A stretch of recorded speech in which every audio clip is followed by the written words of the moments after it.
The International Day of United Nations Peacekeepers, May 29, is a day to pay tribute to all the men and women who have served and continue to serve in United Nations peacekeeping operations for their high level of professionalism, dedication, and courage, and to honor the memory of those who have lost their lives in the cause of peace. It was so designated by United Nations General Assembly Resolution 57/129 on December 11, 2002, after an official request of the Ukrainian Peacekeepers Association and the government of Ukraine to the UN General Assembly, and first celebrated in 2003.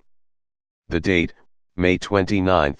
marks the anniversary of the creation of the United Nations Truce Supervision Organization in 1948 to monitor the ceasefire after the 1948 Arab-Israeli War, which was the first ever UN peacekeeping mission.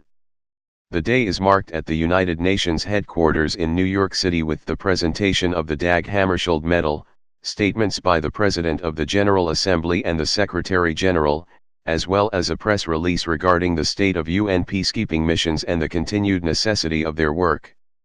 There are also observances around the world. Often countries will honor their own peacekeepers abroad, but the UN also organizes festivals, discussion forums, and memorials in cooperation with local and national groups.